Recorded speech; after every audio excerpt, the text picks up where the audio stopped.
Hello dear students, welcome to English class. I hope that you all have completed the question answer that I have given you related to the poem that is Crying.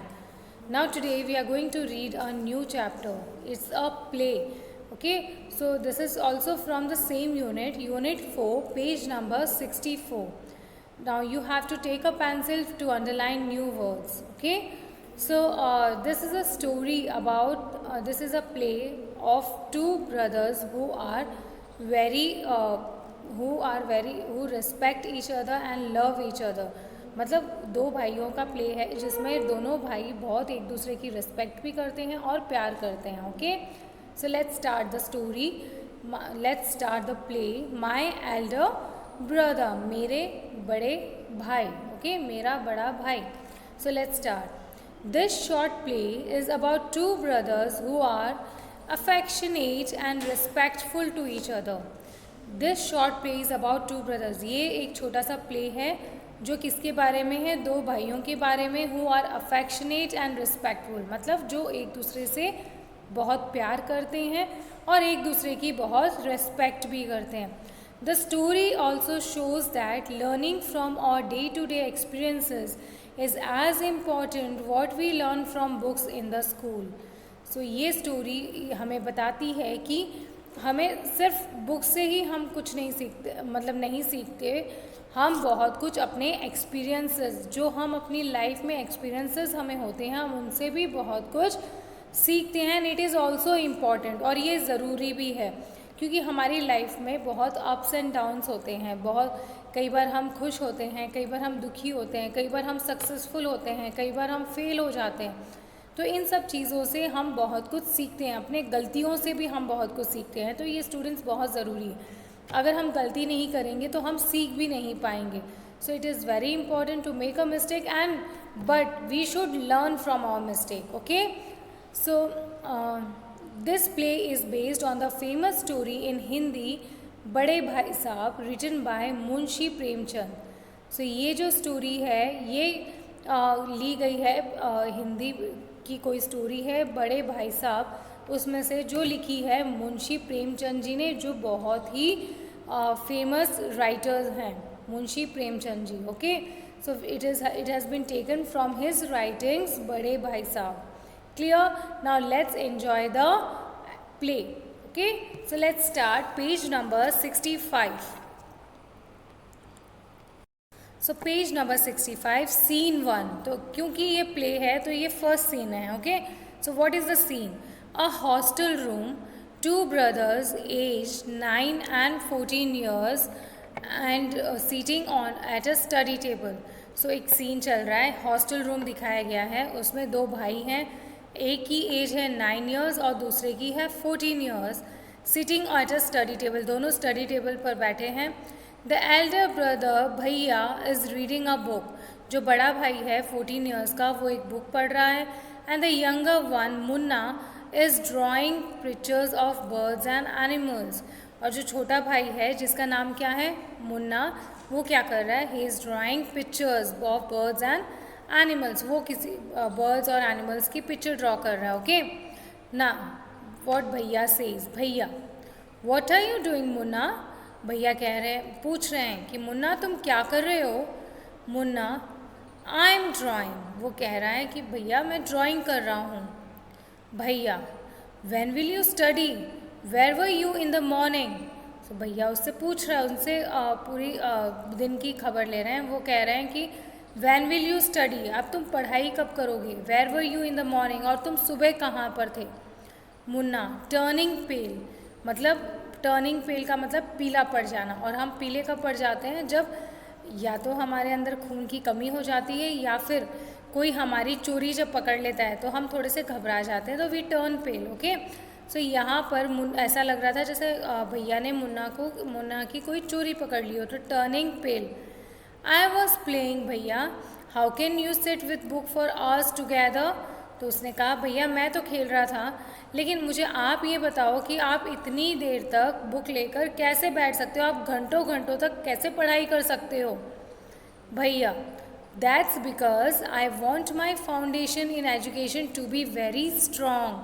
उसके भैया ने कहा इसलिए, that's because, ये इसलिए क्योंकि आई want my foundation in education, मैं चाहता हूँ मेरा जो फाउंडेशन इन एजुकेशन मतलब मेरा जो बेस है ना पढ़ाई का वो बहुत स्ट्रांग हो जाए।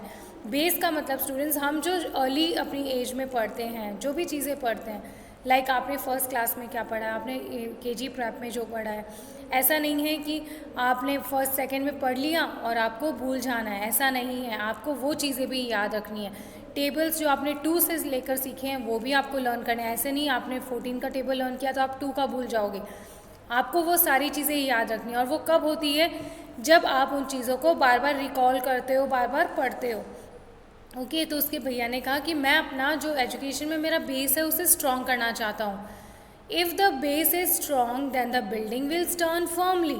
उसके भैया ने एग्जाम्पल दिया, कहा अगर बेस स्ट्रॉन्ग होगा ना तो उस पर बिल्डिंग जो है वो भी एकदम स्ट्रांगली खड़ी होगी। मतलब उनके कहने का बिल्डिंग का एग्जाम्पल दिया, मतलब अगर हमारा बेस स्ट्रॉन्ग होगा, अगर हमने अर्ली अपनी एज में जो भी सीखा वो हम नहीं भूलेंगे तो हम आगे भी उसके लिए खड़े रहेंगे। मतलब हम उसमें एजुकेशन में सक्सेसफुल होंगे, हम बहुत कुछ सीख पाएंगे। Sometimes it takes me 2 years to do 1 year's work. तो वो बोल रहा है कि कई बार मुझे 1 साल का काम करने में 2 साल भी लग जाते हैं। मुन्ना, भैया you are 5 years older than I am and 3 classes ahead of me. Munna ने कहा भैया आप मुझसे 5 साल बड़े हो और 3 classes मेरे से आगे भी हो। भैया you are 5 years older than I am, भैया आप मेरे से 5 साल बड़े हो and 3 classes ahead of me, मतलब मेरे से 3 क्लास आगे भी हो। I wonder why you keep writing the same word 20 times, one sentence more than 20 times and copy poems several times in beautiful letters। और मैं ये सोचता रहता हूँ, मुझे ये सोच के बड़ा सरप्राइजिंग लगता है, why do you keep writing the same word 20 time, आप सेम वर्ड्स को ही 20 टाइम क्यों लिखते रहते हो। 1 सेंटेंस मोर देन 20 टाइम्स, और एक सेंटेंस को भी आप 20 टाइम्स लिखते हो। And copy poems several times in beautiful letters, और पोएम्स को भी बार बार कॉपी करते रहते हो ब्यूटीफुल हैंड राइटिंग्स में। तो मुझे बड़ा अजीब लगता है, आप ये बार बार क्यों करते रहते हो। भैया you know studying English is no child's play. तो उसका जो भैया है वो समझा रहा है कि इंग्लिश पढ़ना कोई बच्चों का खेल नहीं है, चाइल्ड्स प्ले। हम बोलते हैं ना कि पहाड़ पे चढ़ना कोई बच्चों का खेल नहीं है, वैसे ही वो बोल रहा है कि इंग्लिश पढ़ना कोई बच्चों का खेल नहीं है।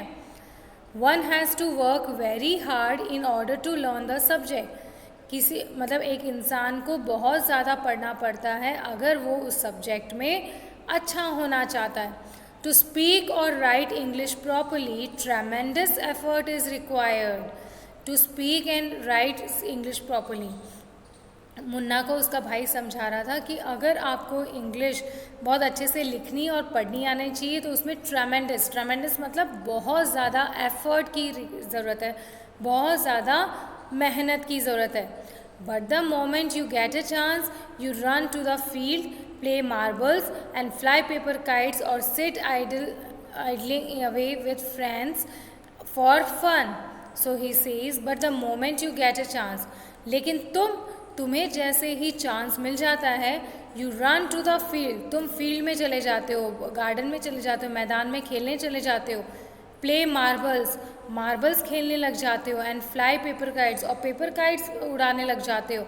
और sit idling away with friends और फॉर फन, या फिर अपने दोस्तों के साथ आइडलिंग मतलब खाली बैठे रहते हो, गप्पे मारते रहते हो, फालतू काम करते रहते हो। Can't you sit down and study, क्या तुम बैठ के पढ़ नहीं सकते हो। सो उसने कहा, अब जो उसका बड़ा भाई है अपनी ड्यूटी समझकर, फ़र्ज समझकर अपने छोटे भाई को समझा रहा था। वो कह रहा था कि जब भी तुम्हें मौका मिलता है तुम यहाँ वहाँ भाग जाते हो। देखो मेरी तरफ, वो अपना एग्जाम्पल बताया, उसे समझाने की कोशिश कर रहा था कि अगर आपको इंग्लिश पढ़नी है या कुछ भी और करना है तो आपको उसके लिए बहुत एफर्ट्स डालने पड़ते हैं। ऐसा नहीं है जस्ट आपने लर्न किया और आप नेक्स्ट ईयर भूल गए।